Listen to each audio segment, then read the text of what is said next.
What up, y'all? Chargers Truther coming to you Saturday, April 29th after the draft.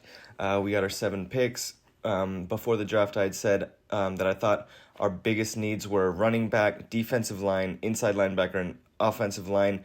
Get nasty in the trenches, add more depth there, get the run game going, and get the run defense going. We were really bad in those 2 areas, and I think we really needed to address that. And we kind of did. We got 2 defensive linemen, an offensive lineman, and an inside linebacker, but we didn't get a running back. I think that was a pretty big mistake. Austin Eckler himself has said that he needs help. He needs someone to help take the load off him. Josh Kelly was all right. He didn't even get 300 yards, though. I really wanted us to get a running back in this draft high up, but we didn't.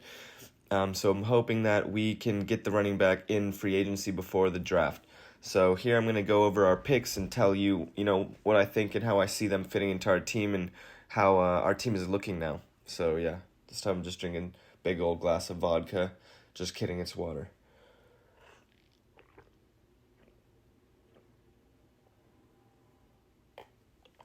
All right, so first of all, our first round pick was Quentin Johnson, 6'3", 208, a big, receiver 1 type of guy from TCU.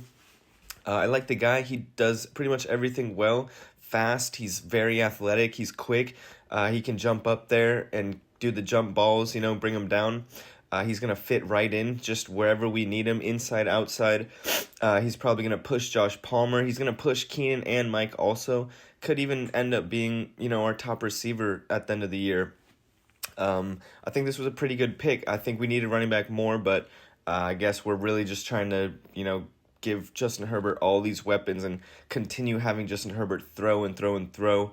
I don't really like the idea of having Justin Herbert, have to throw so much. I want to take the ball a little bit out of his hands, but this guy does seem like a really good receiver, and you can't complain when we're adding good players to the team. So I give this a B. Next pick was Tui Pulodu. A D lineman. They say outside linebacker. Right? He could play inside or outside like a D end kind of, but he could play a little bit more of a closer into the D tackle type. He's going to be a D lineman though, I believe. He's a big body. He's 6'3", 266. He's mean. He had a lot of production for USC, getting sacks, getting into the backfield, stopping the run and all that kind of stuff. I think this was a good pick. I really think our D-line needs to be better. Our rush defense for sure needs to be better. We need more depth at our pass rushers. Chris Rumpf didn't really do much. Joey Bosa and Khalil Mack need relief. I think this guy could really, give relief to these guys and just add depth. If we could have this guy, Khalil Mack, and Joey Bosa on the field at the same time, that's pretty dangerous. So I like this pick. I give it a B also, maybe a B plus, B or B plus. And then we got third round. We had Diane Henley, inside linebacker from Washington State, 6'1", 225. I saw his highlights. He's a fast guy. He rushes up there to the point of attack, makes plays, he flies around. He used to be a receiver, I think, and so he has good ball skills. I could see him getting some picks and some pass deflections in the season. He's going to be pushing Kenneth Murray and also Kendricks for that inside linebacker spot. He's going to be keeping them honest. Kenneth Murray is going to be in his contract year, so I actually do expect a hard-working Murray to show up for us, and I think Murray is going to want to play good this year. So I think we're going to have some ability at that inside linebacker spot. But again, we were so bad in the rush defense last year. It's just good to have 3 pretty good players, it seems, at that inside linebacker spot. You want to have depth and let competition decide who our real inside linebackers are going to be. I want to be more physical, more hitting. I kind of wanted us to get Trenton Simpson, the inside linebacker from Clemson. He was available. We picked Henley instead, just because Simpson is more of a hitter, more of just a pure hitter, a punisher. Diane Henley is more of like a ball skills type guy, but he seems like Diane Henley can definitely be a hitter as well, a run stopper, running up to the point of attack and meeting the ball carrier. but and not letting the ball carrier or anybody come to him. You know, we need linebackers that are going to go attack. So, yeah, I like this pick. I give it another B. Then, fourth round, Darius Davis, 5'8", 165, a speedy receiver. Yeah, I got another receiver. I would have really liked to get a running back here or before that or somewhere, you know. But this guy is the speed threat I think that a lot of us have been looking for. He's really, really fast. He could run the jet sweep, run the ball off the edge. And, you know, I like the pick, I guess. Not going to be mad at a guy that adds some speed and something that this offense has been missing. I think that he's going to be in there, be in the slot. He's going to be with Jalen Guyton fighting for that slot receiver spot. Now we have a lot of depth at receiver. We have like 5 receivers now or something like that, maybe even 6. I don't really know how that's all going to work out, but competition will decide, and this guy, I think, will see the field. Just, you know, let him run a streak route from the middle, a seam route or whatever, and let him play that position that Tyron Johnson used to play when Justin Herbert was a rookie, throwing deep balls to him. So, yeah, I like the pick. I give it, I guess, another B.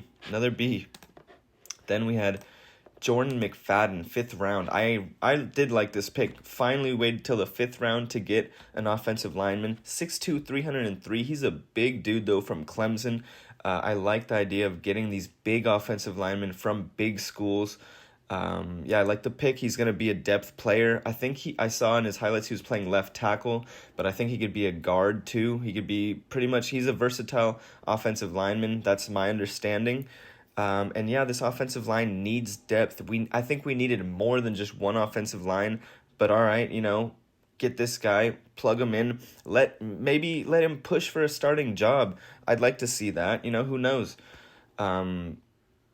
Competition is going to decide this. Let's keep adding these good offensive linemen to that group, and just, you know, nobody should be complacent with their starting position. Just keep pushing and letting these backups push for a starting position.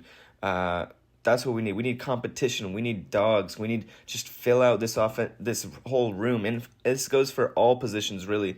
But offensive line is critical to team success. Last year, we had a lot of injuries, and we really suffered. We really struggled a lot because we didn't have enough offensive linemen. Okay, so here now I think we have at least McFadden can be at least one decent backup, although he's a 5th rounder. But like I said, big guy, Clemson. He has a lot of experience. I like the pick. I give it an A-, I guess. A- for a 5th round pick. So yeah, I like this pick.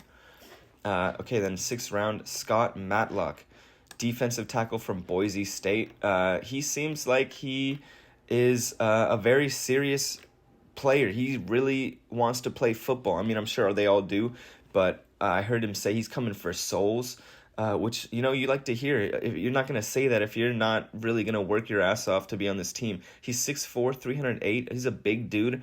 You know, we lost Fahoko, so maybe this guy is going to take Fajoko's spot on that, you know, backup D tackle inside, you know, D lineman. I like the idea of getting more D linemen. We just need to keep adding to the D line, adding to the O line, getting more mean in the trenches, adding more physicality, more aggression, more bodies, more soldiers. We need more soldiers in the battlefield, in the battle zone, you know, the trenches. They call it the trenches for a reason. And I think this guy has nastiness. He has the attitude to play. Again, I just heard of this guy. I just saw a little bit of his highlights. But from what I see, I like the pick. I give it, I guess, a B+. I like the idea of getting D linemen. Just more D linemen. Look what the Eagles are doing. They took tons of D linemen. I think their 2 top picks were D line this year. So, you know, this is a 6th round pick. What can we really expect out of it? But at least add to that competition, add to that group. And keep pushing the starters, keep pushing, you know, iron sharpens iron. So let's just keep sharpening this D lineman group, sharpening all the groups. So I really hope that our rush defense is going to be better with all these guys. And yeah, that's all I got to say about that. And then comes to our last pick, Max Duggan. The 6'2", 207 QB from TCU. We got 3 TCU players. But yeah, this is the QB that took the TCU to the college championship last year. Although they got destroyed by Georgia, I think he's a good quarterback, seventh rounder. I like the pick because we can't just have Justin Herbert have so much pressure on this guy. Justin Herbert, if he gets injured, he needs to sit out. If he gets hurt or whatever, if he needs to sit out, he needs to sit out. We're not going to force Justin Herbert to keep playing through injury. No, that's not right. We need backups that can still win games for us without Justin Herbert. You cannot put all the pressure of the entire franchise on Justin Herbert. And that's it. It can't just all be on Justin Herbert. We need a backup quarterback that can do the job, or at least, do a makeshift job and still win us a game here and there while we're waiting for Justin Herbert to come back. Easton Stick, we've seen Easton Stick play. He's not good enough. I just don't think he's good enough. I'm sure he's a good guy, but I don't know why he's on the team. Why did we re-sign him? I guess for continuity, but the guy is not good enough to play in the NFL. If Easton Stick has to come in for a game or 2 games, I have no confidence that we're even going to be close in those games. I don't think he can even complete 50% passes unless they're all screens. So Max Duggan has proven in D1 football, took his team to the college championship. This guy can be our backup, I think. We can have some hope with Max Duggan. We need hope. Justin Herbert might get injured, so we're going to need somebody that we can rely on. It's not a wasted pick. This is actually a smart pick, I think. I give this pick an A- also. So, after saying all that, I still give this entire draft a B-, which maybe doesn't make sense, but my whole reasoning is that we didn't get a running back, which was my top need, I thought. And I still think it's so incredibly important. We were horrible in the run game. 30th in yards, 30th in yards per carry. Austin Eckler taking way too many hits, taking way too much damage, putting himself, his body on the line way too much. Our backup running back couldn't even get 300 yards. Our rookie running back, Spiller, barely got 40 yards rushing on the season. I just cannot bet on these guys to really do anything. How are you going to just roll back into the next season with the same guys from the last season that we had 30th ranked rush offense? You're just going to run it back with the same guys?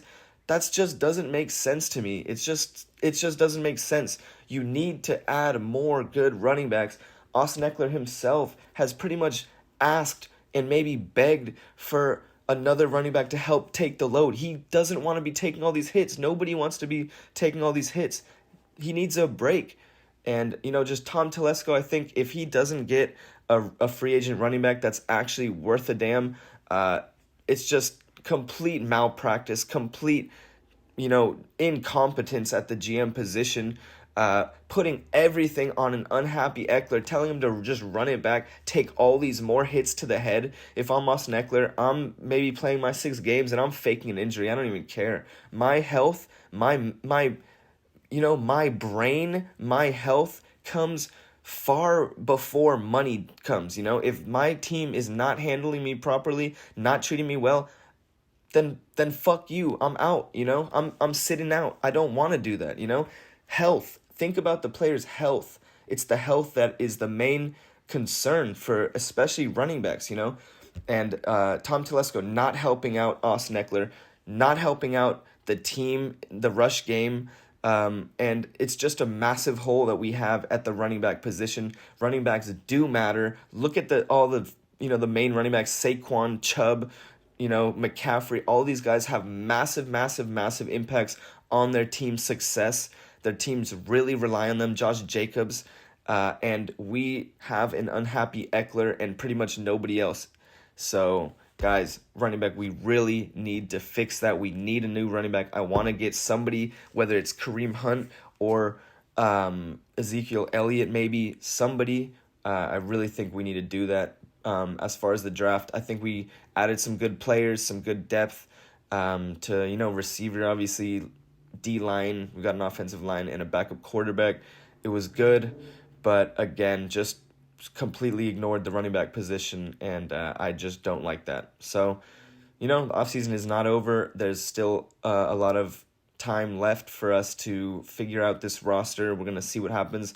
Preseason's gonna roll around in, I don't know, 3 more months or something like that. So yeah, it was fun, but it just it was a kind of like a typical Tom Telesco draft, a B, average, mediocre. I wanted a little bit more. I really did. So, but I'm not gonna say it was a bad draft. It wasn't a bad draft. It just wasn't wasn't what I hoped for, to be honest. Wasn't completely what I hoped for. So therefore B minus. And that's all I got for you guys. I guess I'm gonna try and chug this entire water that I didn't even take another sip of. So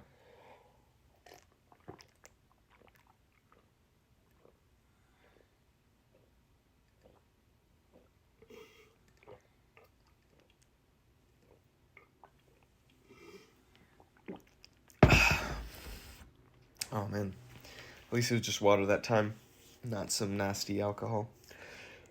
So yeah, gonna run it back 2023. Got weapons for Justin Herbert. Need to figure out this running game still. Hopefully our defense is gonna play better. I'm hoping for a good season, guys. I really am. But I'm not yet ready to give my prediction for the season. But right now, for me, it seems more or less the same. 10-7, maybe 11 wins. We'll see. So yeah, I'm excited. Let's go. Bolt up. Thank you.